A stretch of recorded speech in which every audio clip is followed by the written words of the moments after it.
Goeiedag liewe luisteraars, ek groet u weer eens vanmôre in die wonderlike en kosbare naam van ons Here Jesus.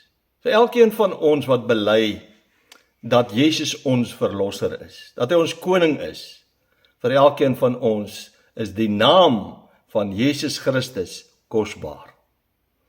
En vriende, daar's 'n geweldige aanslag teen ons Christelike geloof. Ek wonder of u dit besef, hoe groot is hierdie aanslag teen ons Christelike geloof. Die Satan is besig om selfs die kerk te infiltreer, die Christelike kerk te infiltreer, en ons is vas in die slaap. Ons besef dit nie, ons sien dit nie, en niemand praat daaroor nie. Ek hoor nie dat predikers daaroor preek nie. Dis 'n duidelike eindtyd profesie, en ek en jy moet dit weet. En ons wat Jesus liefhet, moet opstaan vir Jesus. Ons moet 'n getuie vir Jesus in hierdie wêreld wees. Ons moet toesien dat die Christelike geloof groei in die tyd wat ons leef, want Jesus is ons enigste hoop, ons enigste toevlug, ons enigste anker, ons enigste redder. So vanmôre se boodskap is baie belangrik. Daar's 'n geweldige aanslag teen die Christelike geloof, en ek en jy moet dit weet, en as jy dit nie weet nie, neem kennis daarvan vanmôre. En as dit vir u tot groot insig en seën was, dan stuur u hierdie boodskap aan na u vriende, u familie, u kennisse, mense wat bely dat hulle Christene is, moet hierdie boodskap hoor. Die aanslag is groot op ons Christelike geloof. Ons weet nie hoeveel vryheid ons nog in Suid-Afrika oor 3, 4, 5 jaar van nou af sal hê nie. Ons weet nie of ons dalk vir ons geloof ernstig vervolg en vermoor sal word nie. Neem kennis van dit wat aan die gebeur is. Ek lees vir u vanmôre baie bekende gedeelte in Openbaring 3 vanaf vers 14 tot 22, maar ek gaan ander skrif ook hierby aanhaak in die loop van die boodskap wat uitstekend pas by die boodskap van vanoggend. Ons lees Openbaring 3 vanaf vers 14. Daar skryf Johannes onder leiding van die Heilige Gees, maar ons sien ook die inspraak van die Here Jesus. Daar staan geskryf: en skryf aan die engel van die gemeente van Laodisense. Dit sê die Amen, die getroue en waaragtige getuie, die begin van die skepping van God. Ek ken jou werke, dat jy nie koud is en ook nie warm nie. Was jy tog maar koud of warm, maar nou, omdat jy lou is en nie koud of warm nie, sal ek jou uit my mond spieg. Want jy sê ek is ryk en het verryk geword en het aan niks gebrek nie, en jy weet nie dat dit jy is wat ellendig en beklaanswaardig en arm en blind en naak is nie. Ek raai jou aan om van my te koop, goud wat deur vuur gelouter is, sodat jy kan ryk word, geestelik kan ryk word, en wit klere, dat jy jou kan aantrek en die skande van jou naaktheid nie openbaar word nie, en salf om jou oë te salf, sodat jy kan sien. Almal wat ek liefhet, bestraf en tugtig ek. Wees dan ywerig en bekeer jou. Kyk, ek staan by die deur en ek klop. As iemand my stem hoor en die deur oopmaak, sal ek ingaan na hom toe en saam met hom maaltyd hou en hy met my. Aan hom wat oorwin, sal ek gee om saam met my te sit op my troon, soos ek ook oorwin het en saam met my Vader op sy troon gaan sit het. Wie oor het, laat hom hoor wat die Gees aan die gemeentes sê. Nou vriende, kom ons bid net eers saam. Ons wonderlike Here Jesus, as ons so vanmôre hierdie laaste brief van die gemeente van Laodicea lees, dan besef ons, dit beskryf vir ons die kerk se toestand, se geestelike toestand in die laaste dae, want dit is die laaste gemeente voordat Jesus terugkeer om sy kinders te kom haal. Die lou en afvallige gemeente, die lou en afvallige kerkperiode. Maar Here Jesus, dankie dat ons weet, daar is kinders van u, volgelinge van u, wat u baie liefhet, wat van u getuig, wat volhard om u te dien, wat u liefhet, wat van u wat vir u leef met hart en siel. En dis hulle wat vanmôre moet weet wat in die wêreld aan die gebeur is. Dis hulle wat vanmôre moet weet dat die Christelike geloof ernstig bedreig word in die tyd waarin ons nou leef. Ons wil bid, Here, dat U vir ons ore sal grawe om te hoor wat U vir ons wil sê. Praat met ons en breek ook die woord vir ons oop en word U verheerlik in ons midde in Jesus se naam. Amen. Ek hou net weer 3 verse uit ons geleesde gedeelte aan U voor, en dit naamlik Openbaring 3 vers 15 tot 17. Baie belangrik dat ons sal besef, dis heel moontlik die Here Jesus se woorde.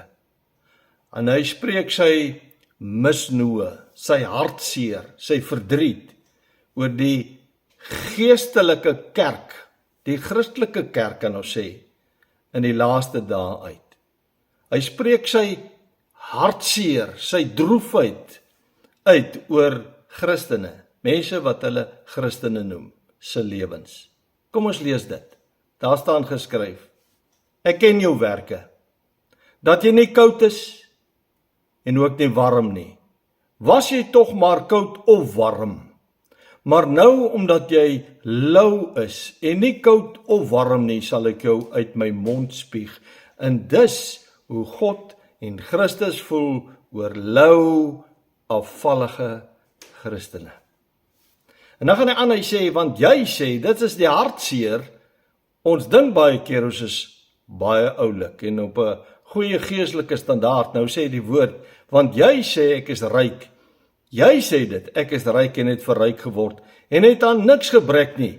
En jy weet nie dat dit jy is wat ellendig en beklaanswaardig en arm en blind en naak is nie. En jy sal verstaan waarom ek hierdie gedeelte vir u so ernstig lees en aan u voorhou in die loop van hierdie boodskap. Nou ja, ek praat vanmôre met u oor gevare, groot gevare wat tans die Christelike geloof ernstig bedreig. Daar is dinge wat ons Christelike geloof ernstig bedreig en ek dink nie ons besef regtig wat dit alles is nie. Die groei van die moslim geloof en hulle aanslag op Christene wêreldwyd is een van die huidige grootste bedreigings vir die Christelike geloof in die wêreld. Nie net hier in Afrika lande of in moslimlande nie, maar in die hele wêreld. Die moslim geloof is die wreedste geloof of die wreedste godsdiens wat Christene in meeste moslimlande en baie Afrika lande, selfs hier in ons buurland Mosambiek, die afgelope paar jaar in hulle duisende vermoor het en steeds daagliks word Christene vermoor.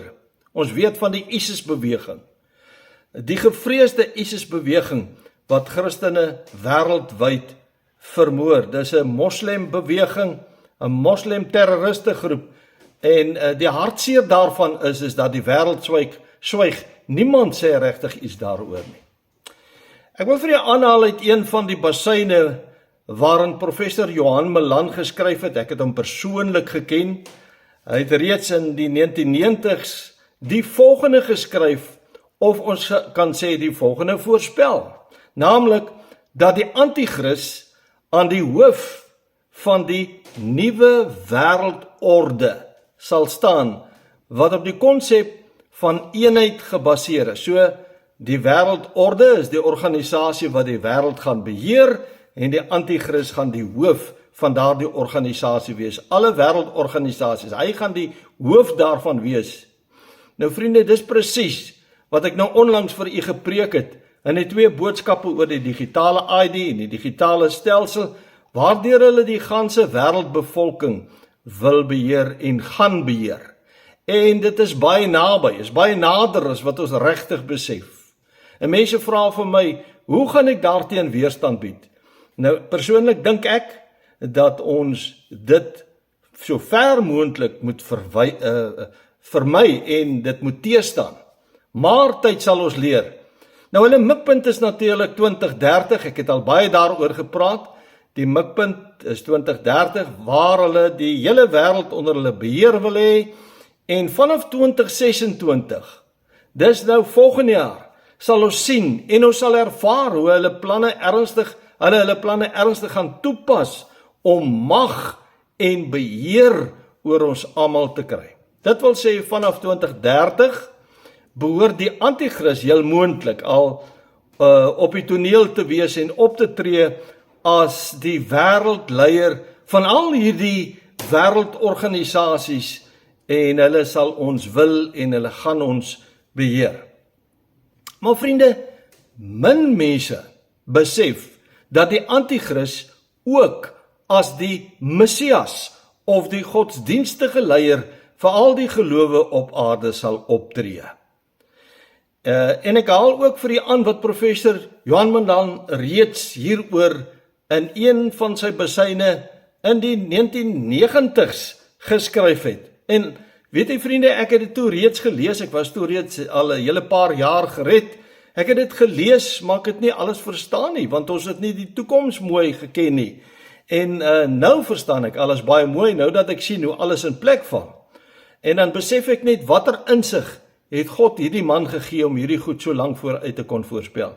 Onthou, die anti-kris sal die Messias vir al die gelowe wees. En dit moet jy nou onthou, want dis waaroor vanmôre se boodskap grootendeels gaan. En daarom moet daar een wêreld godsdiens of 'n universele godsdiens eenheid geskep word, sodat alle gelowe onder een sambreel geakkommodeer kan word.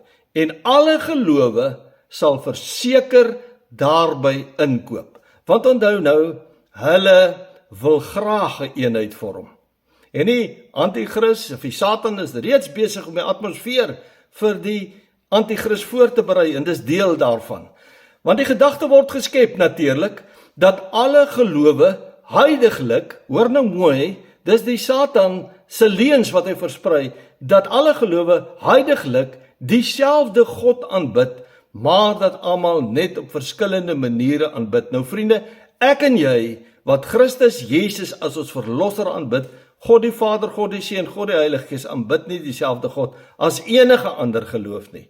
En ten spyte van al die, hulle sê dit, ten spyte van al die uiterlike verskille sê hulle, dat alle gelowe in hulle wese of in hulle diepste kern eintlik dieselfde is. Hoor hoe subtiel is die Satan. Hy sê, alle gelowe is in hulle wese, in hulle diepste kern presies dieselfde. Onthou, die meeste gelowe verwag die koms van die Messias. Die Christene, ek en jy, verwag die koms van Christus. En die mooiste voorbeeld is natuurlik vir my daarin Johannes 1 vers 42, toe Andreas, wat 'n volgeling van Jesus was, dis die broer van Simon Petrus, toe hy gehoor het dat Johannes sê, toe verwys hy so na Jesus, toe sê, daar is die lam van God wat die sondes van die wêreld sal wegneem. Toe verlaat hy vir Johannes en hy volg Jesus. En nou staan daar in Johannes 1 vers 42 geskryf, hy, Andreas, het eers sy eie broer Simon gekry en vir hom gesê, ons het, luister nou mooi, ons het die Messias gevind. Dit is, as dit vertaal word, die Christus. So hy het die insig gehad, ons het die Messias gevind, en dit is Christus. So, wanneer ons praat van Christus, dan praat ons van ons Messias. Nou vriende, ons verwag Christus se koms, ons as Christene. Die Jode verwag hul Messias, wat natuurlik ook Jesus Christus is, sonder dat hulle dit besef, en dan gaan die anti-kris hulle mislei, heel eerstens in die groot verdrukking. Die Hindus verwag die Krishna, die Moslems verwag Imam Mahdi, en die Boeddhiste verwag Maitreya Buddha. So verwag elkeen van hierdie gelowe hulle eie verlosser of Messias wat moet kom. Die logiese uitvloeisel hiervan is dus, dat alle gelowe ook dieselfde universele Messias verwag, al gebruik hulle verskillende name vir hom. Dis die gedagte, dis die boodskap wat die Satan versprei. Ons verwag almal dieselfde Messias. Ons kan dus die fyn uitgewerkte plan van die Satan hierin raak sien, om al die gelowe met mekaar te verenig, sodat die anti-kris die Messias vir al die gelowe sal wees. Dis die plan van wanneer die anti-kris op die toneel verskyn. Hy kom nie net as die politieke leier van die wêreld nie, hy kom as die Messias, vir almal, vir al die gelowe, en ek en jy moet wakker wees, ons moet hierdie gedagte moet ons baie mooi verstaan.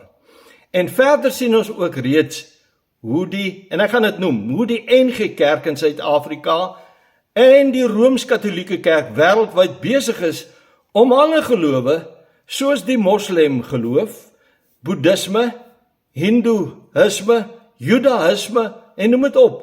Almal, hulle is besig om almal in te korporeer met die Christelike geloof. Dis vir hulle belangrik om al hierdie gelowe ook met die Christelike geloof in te korporeer. Met ander woorde, hulle probeer om al die gelowe saam te voeg, maar ook moet al die kerke, die Christelike kerke, moet ook saamgevoeg word, en dan, wanneer hulle dit reg kry, kan ook al die gelowe met mekaar saamgevoeg word. Die afgelope tyd was daar verskeie berigte van leraars wat moslems uitgenooi het om nagmaal saam met hulle gemeente te hou. En mense sien nie regtig die gevaar daarin nie. Kom, ek spel dit vir u uit. Vriende, die nagmaal is volgens 1 Korintiërs 11 vers 23 tot 32 'n heilige sakrament wat die Here Jesus spesifiek vir alle belydende Christene wat hom as hulle persoonlike verlosser en saligmaker beskou ingestel het. Hy het dit vir sy volgelinge ingestel, want net sy volgelinge verstaan wat die betekenis van die nagmaal is. En daarom dien die gebruik van die nagmaal as 'n herinneringsmaal vir die offer wat Christus vir ons persoonlik aan die kruis op Golgotha gebring het. Christus het sy lewe afgelê, hy het sy bloed gestort vir ons sondes, en ons het sy versoening aan die kruis aanvaar vir onsself. Mense wat Christus nie as hulle verlosser bely nie, mag nie en kan nie nagmaal gebruik nie, want volgens 1 Korintiërs 11 vers 28 tot 30 moet almal eerstens seker maak dat hulle volgelinge van Christus is.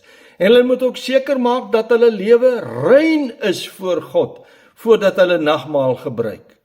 Sien nie, daarom kan ander gelowe nie saam met ons nagmaal gebruik nie, want hulle is nie volgelinge van Jesus nie, hulle erken nie Jesus Christus as hulle verlosser en saligmaker nie, en as hulle lewe nie rein is nie, dan eet en drink hulle 'n oordeel oor hulle self. Ek wil vir u lees daarvan vers 28 af, daar staan geskryf, maar die mens moet homself beproef, homself ondersoek, en so van die brood eet en uit die beker drink, want wie op onwaardige wyse eet en drink 'n oordeel oor homself, terwyl hy die liggaam van die Here nie onderskei nie. Hy eet en drink 'n oordeel oor homself. Hoor wat sê die woord verder in vers 30, hy sê, daarom is daar onder julle baie swakkes en sieklikes, en 'n aantal het al ontslaap.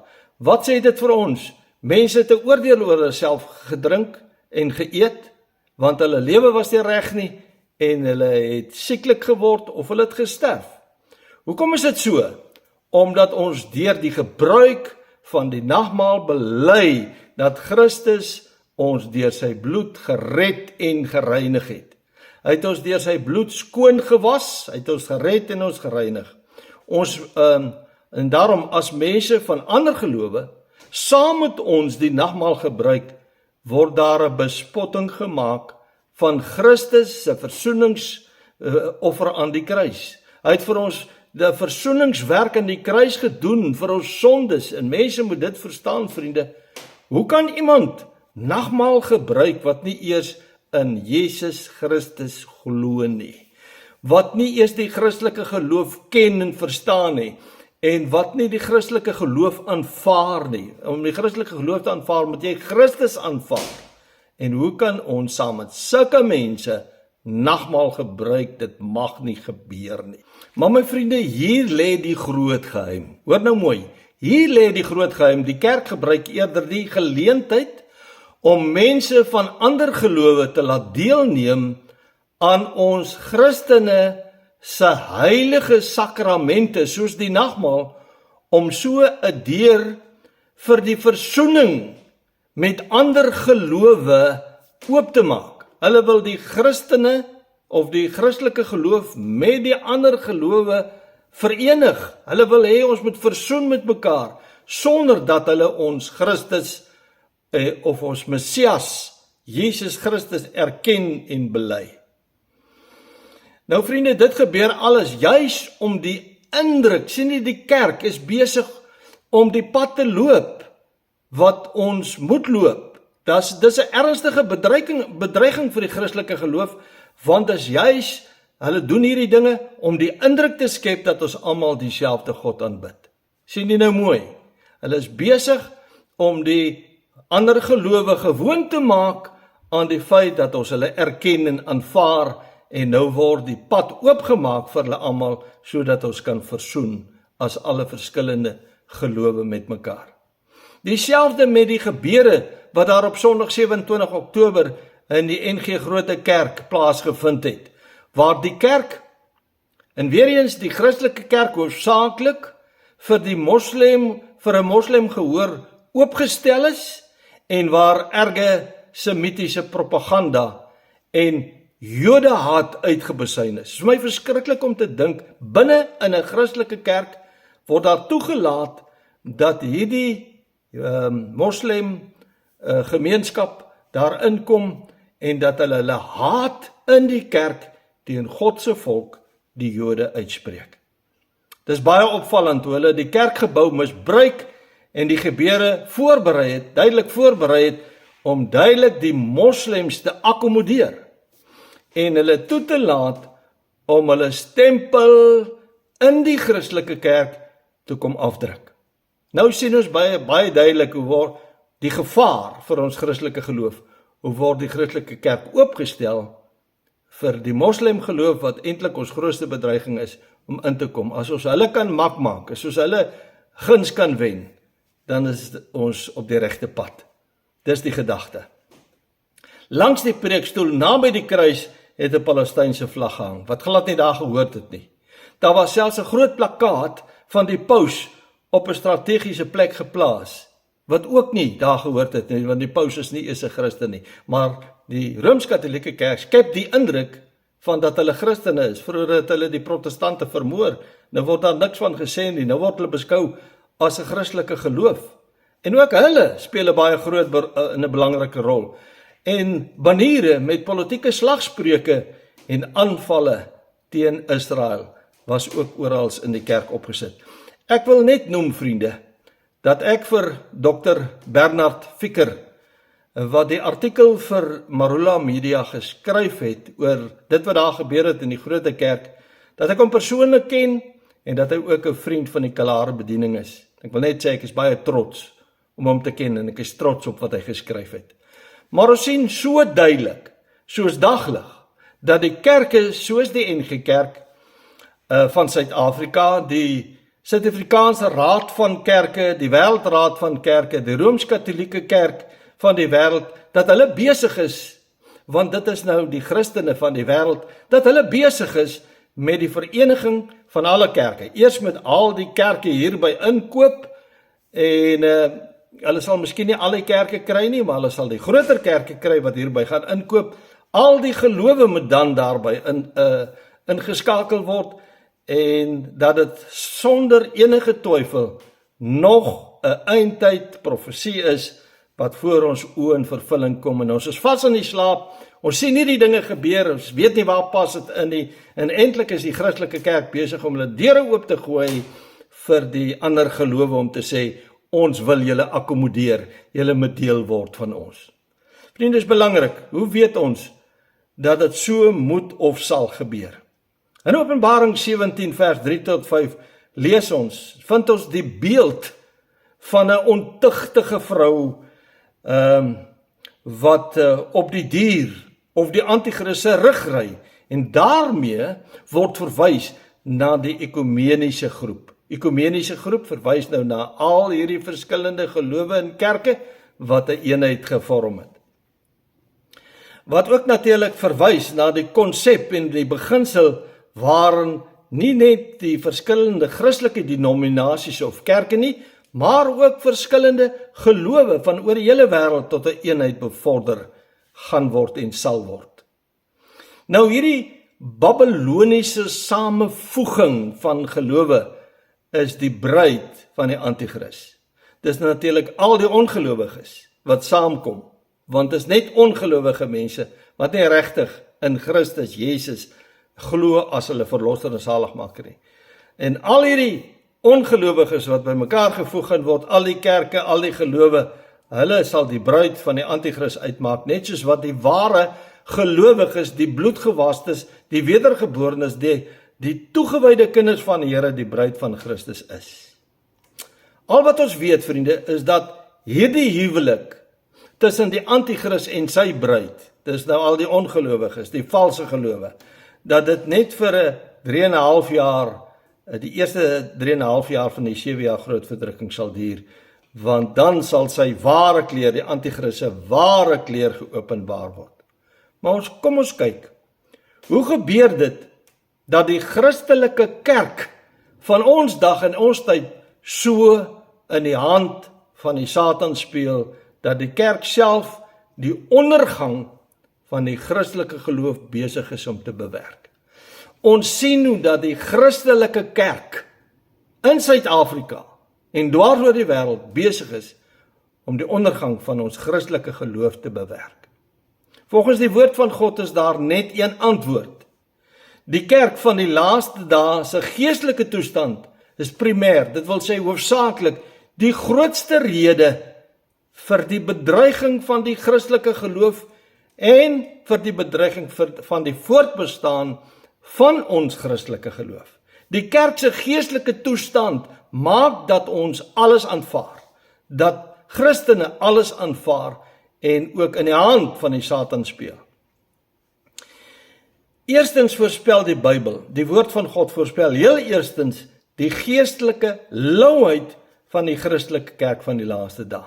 Ons het dit gelees vanmôre, ek lees dit weer vir u, Openbaring 3 vers 15 en 16 waar daar geskryf staan. Jesus sê dit, hy sê ek ken jou werke dat jy nie koud en ook nie warm is nie. Was jy tog maar koud of warm? Maar nou omdat jy lou is en nie koud of warm nie, sal ek jou uit my mond spieg. En dis hoe God oor die kerk voel en dit is hoe hy oor die Christene voel wat net naam Christen is. Dit beteken, my liewe vriende, dat daar in die algemeen geen geestelike standaard meer sal wees nie. En ons kan sê, daar is reeds geen geestelike standaard meer in kerke nie. Daar word nie meer 'n geestelike standaard gepreek en aan sondaars voorgehou nie. Vriende, ons beleef dit tans, dat daar geen geestelike standaard meer is nie en gepreek word nie. Vir die enkele, toegewyde, godvreesende, gehoorsame en skrifgetroue volgelinge van Jesus Christus, skryf Paulus in 2 Timoteus 4 vers 2, hy sê, verkondig die woord, vir my en vir elkeen van ons wat die Here liefhet en toegewyd is en heilig lewe, sê hy, verkondig die woord, hou aan tydig en ontydig, hy sê, weerlê hulle leuns, bestraf hulle sonde, vermaan in alle lankmoedigheid en lering. Hoekom? Hoekom moet ek en jy dit doen? Dis hoe ons die saak van Christus, die Christelike geloof steeds kan bevorder, om die waarheid te praat en die waarheid vir mense te vertel, want vriende, die waarheid maak vry. Hoekom? In vers 3 en 4 staan daar geskryf, want daar sal 'n tyd wees, dis nou vriende, wanneer hulle die gesonde leer nie sal verdra nie, maar omdat hulle in hulle gehoor gestreel wil wees, vir hulle menigte leraar sal versamel, en dan kan ons hier byvoeg, wat sal preek volgens hulle eie begeerlikhede. En die oor sal afkeer van die waarheid, en hulle sal wend tot fabels. Nou word die waarheid nie meer gepreek nie.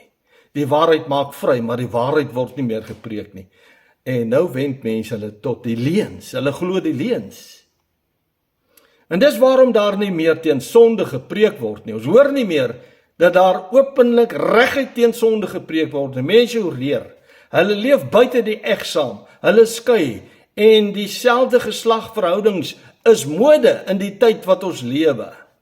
Vriende, maar die kerk swyg. Christene, predikers swyg, want mense wil in die gehoor gestreel word En daarom word daar net sedepreke gepreek van 'n liefdevolle God, 'n God van genade en 'n God van goedheid. Dis al wat gepreek word, dis ook al wat hulle wil hoor. Niemand preek meer oor die realiteit van God se oordeel en die realiteit van 'n hel nie. Hulle glo nie eens meer dat daar 'n hel is nie. En hulle glo ook nie dat God hulle gaan oordeel en hel toe gaan stuur nie.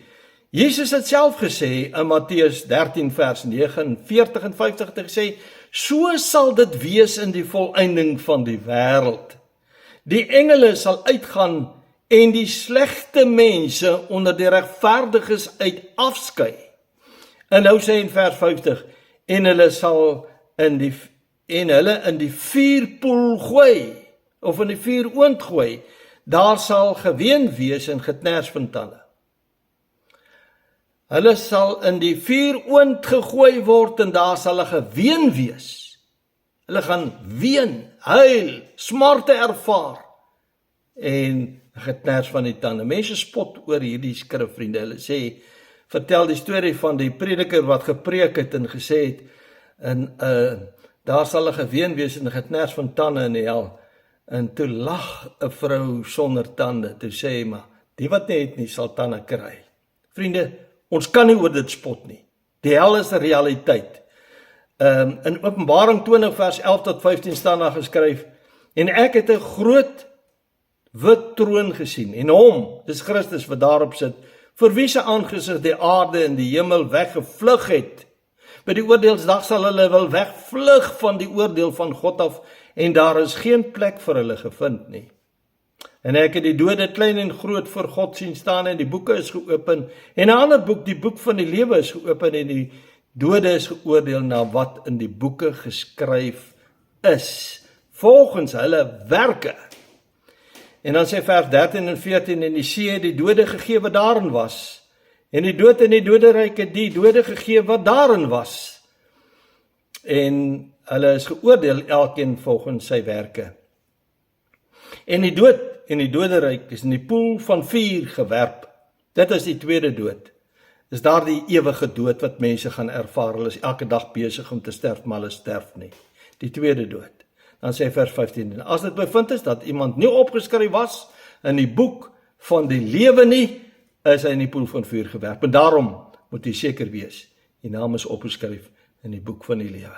En as jy nie seker is nie, buig voor die Here en sê, Here, ek wil die kind wees. Skryf my naam in die boek van die lewe, ek wil Jesus in my hart en my lewe hê. Ons sien ook, mense het geen passie meer vir God en sy saak nie.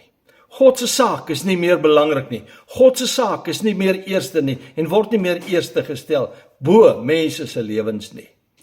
Die meeste mense, die meeste Christene, gaan dit glad nie, vir die meeste Christene gaan dit glad nie meer oor God en sy gebod nie. Gaan met ander woorde glad nie meer vir mense oor God en sy woord en oor God en sy saak nie, want alles gaan net oor die mense. Het gaan net oor myself. Ek self is die belangrikste. En dis waar die groot gevaar lê in die tyd wat ons leef. Ek lees vir die Jakobus 4, vers 3 tot 5. Daar staan geskryf, en dit spel vir ons uit, hoe alles net oor die mens gaan. Hulle noem hulle Christene, maar Christus is nie belangrik nie, God is nie belangrik nie, die standaard van die woord is nie belangrik nie. Daar staan, julle bid en julle ontvang nie, omdat julle verkeerd bid. Hoe bid ons verkeerd? Om dit in julle welste deur te bring. Julle bid, Here, gee vir ons geld, gee vir ons rykdom, laat dit met ons goed gaan. Dit moet net met die mens goed gaan, dis al wat belangrik is. En nou kom die Here en hy praat met sy kinders, hy sê, egbrekers en egbreeksters. Nou vriende, hy verwys na geestelike egbrekers en egbreeksters. Weet julle nie, dat die vriendskap van die wêreld vyandskap teen God is nie? Om 'n vriend van die wêreld te word, is so goed, jy word God se grootste vyand. Hy sê, wie dan 'n vriend van die wêreld wil wees, word 'n vyand van God. Of meen julle dat die skrifte vergeef sê, met jaloersheid begeer die Gees wat in ons woon? Nou, in wie se harte woon die Heilige Gees? In God se kinders se harte. Hy sê met jaloersheid begeer die Heilige Gees wat in ons woon, dat ons nie vriende van die wêreld sal wees nie. In 2 Timoteus 3 vers 1 tot 5, ek het dit onlangs hanteer, kom ek lees dit weer, staan daar, maar weet dit, dat daar in die laaste dae swaar tye sal kom. En nou haal ek net aan, dit wat eintlik vir my baie spesiaal is. Daar staan, want die mense sal liefhebbers van hulle self wees. Dis 'n teken in die tyd waarin ons leef. Geldgierig is. Trotsards. Mense is so trots. Hulle groet nie eens ander mense nie. Hulle praat nie eens met ander mense wat benede hulle is nie. Onheilig. Sonder natuurlike liefde. Bandeloos beteken hulle is sedeloos. Hulle is losbandig. Sonder liefde vir die goeie. Die goeie is God en sy saak. Meer liefhebbers van genot as liefhebbers van God. Meer liefhebbers van plesier as liefhebbers van God. Mense wat 'n gedaante van godsaligheid het. Hulle lyk godsalig, maar die krag daarvan verloon het. En hoor wat sê die Here vir jou en vir my, wat opreg met God wandel, as jy keer jou van hierdie mense af. Dis die algemene geestelike toestand van sogenaamde Christene, sogenaamde wedergebore Christene, mense wat sê ek is 'n wedergebore Christen, baie van hulle lyk so. Mense wat sê ek is 'n volgeling van Christus, dis hoe baie van hulle lyk. Sogenaamde Christene is in die algemeen hou 'n ernstige bedreiging vir die Christelike geloof in, want dit is predikers wat al hierdie dinge beplan om ander gelowe in te korporeer en sê hulle sendingwerk. Se leen, vriende, hulle is besig om die kerk se deure oop te maak vir ander gelowe. En hulle beskou ons nie as hulle vriende nie, hulle beskou ons as hulle vyande. So ons is 'n bedreiging. Mense wat so leef is 'n bedreiging vir die Christelike geloof, want dis hulle wat alles goed praat, dis hulle wat met alles kompromie maak, omdat hulle self geen geestelike standaard meer het nie, en ook geen passie meer vir God en sy saak het nie. En ek sien dit. Daar's nie meer 'n passie vir God nie, daar's nie meer 'n passie vir sy saak nie, en vir sy woord nie, en daarom het hulle ook geen passie vir verlore siele nie. En wat maak ons met die opdragte van die Here Jesus en sy woord? So duidelik sê die Here, ons moet die evangelie aan almal verkondig. Ons moet 'n las hê vir verlore siele, maar ons het nie. Ons het nie regtig 'n las en 'n passie vir verlore siele nie. Ons kuier onlangs by baie goeie vriende van ons, en ons praat oor ons kinders, en ons praat oor ons kleinkinders, en ons praat oor die jong mense, en ons ween saam voor die Here oor die toestand van ons kinders en van jong mense in die wêreld. En ons bid vir ons kinders. Vriende, doen nie dit nog? In Matteus 28 vers 19 staan daar geskryf die woorde van Jesus. Hy sê, gaan dan heen, maak disippels van al die nasies en doop hulle in die naam van die Vader en die Seun en die Heilige Gees en leer hulle om alles te onderhou wat ek julle beveel het. Dis belangrik, leer hulle om alles te onderhou, om die woord van God in sy totaliteit en gehoorsaamheid te onderhou. In Handelinge 1 vers 8 het Jesus voor sy hemelvaart gesê, maar julle sal krag ontvang, wanneer die Heilige Gees oor julle kom, na die uitstorting van die Heilige Gees op Pinksterdag. En julle sal my getuies wees in Jerusalem. Dis die stad, in Jerusalem, sowel as in die hele Judea, die omgewing, en Samaria, en tot aan die uiterste van die aarde. Doen ons dit nog, om die evangelie uit te dra na ons eie mense, en ook verder, buite ons kerk, buite ons familiekringe.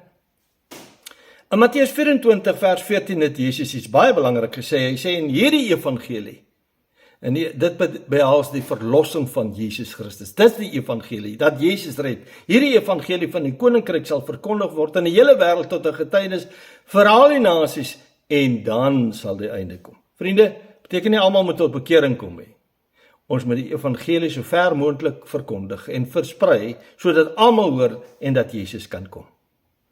Ons sien mense in hulle sonde lewe, en ons sien hulle volhard in hulle sonde, en ons verontagsaam God se opdrag, gaan dan heen, verkondig die evangelie in die ganse nasies. Vriende, die Here Jesus sê, ek het gekom om te soek en te red die wat verlore is. Ek het nie vir die gesondes gekom nie, vir die siekes, En ek was ook siek, daarom het Jesus gekom om my te red. 'n ander gevaar wat die Christelike geloof bedreig is mense se geestelike selftevredenheid. En ons het dit vanmôre gelees. Mense is so tevrede met hulle self. Hulle dink, ek is so 'n wonderlike kind van die Here. Ek preek vir ander mense, maar ek het nie die liefde nie. Maar ek preek vir ander mense. Ek dryf duiwels uit. Ek bid vir mense wat word hulle gesond. Dis presies waarteen Jesus gewaarsku het. Matteus 7 vanaf vers 21 tot 23. Hy sê, baie sal in daai dag vir my sê, Here, Here. So ek sê, gaan weg vir my, ek het julle nooit geken nie. Maar hulle sal sê, Here, het ons nie in die naam gepreek, in die naam duiwels uitgedrywe, in die naam kragtige dade gedoen nie, sê, gaan weg vir my, ek het jou nooit geken nie. Openbaring 3 vers 17 wat sê, jy sê ek is ryk. Dis hoe baie mense na hulle self kyk, ek is ryk, ek is geestelik ryk, en het verryk geword, en het aan niks gebrek nie, en jy weet nie dat dit jy is, wat ellendig, en beklaanswaardig, en arm, en naak, en blind is nie.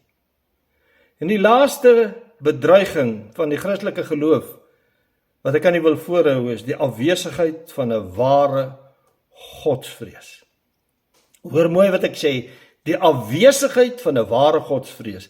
Ek luister 'n paar dae gelede, 'n kort boodskap, of 'n kort uittreksel, uit 'n Amerikaanse prediker se boodskap. Nou ek wil vir u min of meer sê wat hy gesê het. Ek wil aanhaal wat hy gesê het. Hy sê ons is nou in die jaar 2025.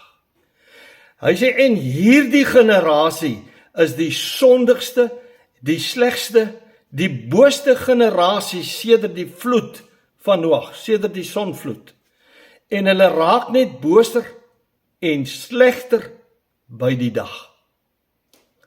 En nou praat hy met sy gemeente, hy sê, ek sê weer vir julle, die sogenaamde kerk, godsdienstige mense raak elke dag meer en meer soos die wêreld, en hulle bring ook die wêreld in hulle manier van aanbidding in die kerk in. Dit het my baie laat dink, daar's baie wêreldse dinge wat ons in die kerk inbring. Daar is lankal nie meer 'n vrees vir God in hierdie wêreld nie, maar ook nie in die meeste kerke nie. Dit het my getref. Hy sê, mense sê, God is ons Vader, en hy is ons broer of ons vriend, en hy is ook ons helper, en daarom hoef ons hom nie te vrees nie, en moet ons hom nie vrees nie. En hy sê, dis nie wat die woord ons leer nie. Mense sê, ons is nie vir God bang nie. Hy sê, dis nie wat die woord ons leer nie. Die woord leer ons dat ons 'n ware godsvrees moet hê. God is nie ons maatjie nie. Baie mense hanteer God asof hy hulle maatjie is. Hy is nie ons maatjie nie. Hy sê, 'n ware godsvrees is wat die Bybel ons leer. En weet jy vriende, dit het my onmiddellik laat dink aan Job se vrou se woorde. Toe sy vir hom gesê het in Job 4 vers 6, is jou godsvrees nie jou hoop, jou vrome wandel nie jou verwagting nie. Is jou godsvrees nie jou hoop nie. Vriende, as ons God vrees, dan kan ons op hom hoop en vertrou. En dis belangrik dat ons God vreesend sal lewe. Ons moet nie met die wêreld kompromie maak nie. Hier lê seker die grootste probleem, want as gevolg van ons as sogenaamde Christene se gebrek aan 'n ware godsvrees, het die Christelike geloof sy trefkrag verloor. Daar's nie meer 'n godsvrees nie. Dit word nie meer gepreek nie. Dit word nie meer gelewe nie. En een van die grootste gevare wat tans die Christelike geloof bedreig, is beslis die gebrek aan 'n ware godsvrees. Daar's nie meer 'n vrees vir God nie. God is ons maatjie, God is ons pel. Alhoewel die woord sê dat Jesus self gesê het, almal wat die wil van my Vader doen is my broers. Jesus sê hy is ons vriend, maar beteken nie dat ons hom as ons maatjie kan beskou nie. Net 'n wonderlike verhouding om met hom te hê. In Spreuke 2 vers 1 tot 5 skryf die wyse Salomo die woorde van God self.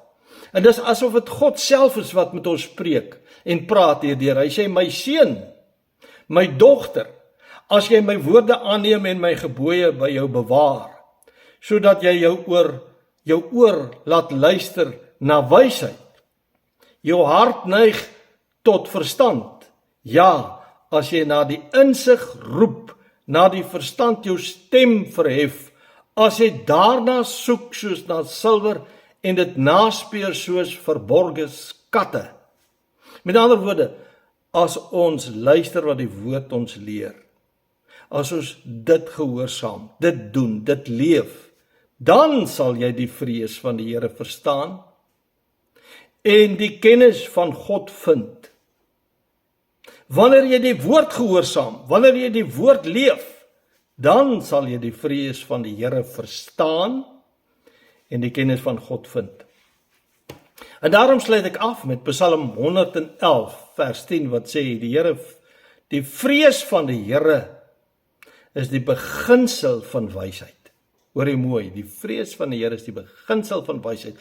Almal wat dit beoefen, het 'n goeie verstand, sy lof bestaan tot in ewigheid. Vriende, om my hele boodskap af te sluit, wil ek net weer eens vir u lees wat daar geskryf staan in Openbaring 3 vers 17 en verder aan. Hy sê, want jy sê, en dit is die kern van die boodskap, jy sê, ons sê as Christene, ek het verryk geword. Of ek is ryk en het verryk geword en het aan niks gebrek nie. En jy weet nie dat dit jy is, wat ellendig, en beklaanswaardig, en arm, en blind, en naak is nie. Daarom sê die Here in die 18de vers, ek raai jou aan, om vir my te koop, goud, wat deur vuur gelouter is, sodat jy kan ryk word. Dis geestelik gesproke, en wit klere, gewas in die bloed van die lam, dat jy kan aantrek en die skande van jou naaktheid nie openbaar word nie. Rein, ons moet 'n rein kleed aan hê. En salf, om jou oë te salf, sodat jy kan sien. En dan sê die Here Jesus in vers 20, kyk, ek staan by die deur en ek klop. As iemand my stem hoor en die deur oopmaak, sal ek ingaan na hom toe, saam met hom maaltyd hou, hy met my. Dis tyd dat ons tot God sal bekeer, van al ons verkeerde dade en ons sonde. Ook kinders van die Here moet terugkom na die Here toe. Ons moet hartseer wees oor die geestelike toestand van ons Christene, van ons kerk, oor ons eie, moet ons ween voor God. Sê, Here, kom opnuut in my lewe, ek wil saam met u maaltyd hou. En u moet saam met my maaltyd hou. Bekeer jou van jou verkeerde dade. Bely dit voor Jesus. Maak met God reg. Tyd is min. Mag u genade vind in sy oë. Kom ons bid saam. Here, u woord is en bly altyd kosbaar, u het tot ons harte gespreek. Sien die gevare van wat die Christelike geloof bedreig. Maar help jy net, ons sien dit nie. Elkeen van ons moet 'n keuse maak en sê, ek wil die Here dien, kom wat wil, met my ganse wese, hele hart en siel. Ek wil aan hom gehoorsaam wees, ek wil 'n voorbeeld wees. Ek wil eerder tot die bevordering van die Christelike geloof leef, in plaas van deel uit te maak van wat die ondergang van die Christelike geloof bewerk. Gee aan ons genade in Jesus se naam. Amen. Vriende, mag u hierdie woord oordink. Baie seën, baie sterkte, mooi week vir u. Totsiens.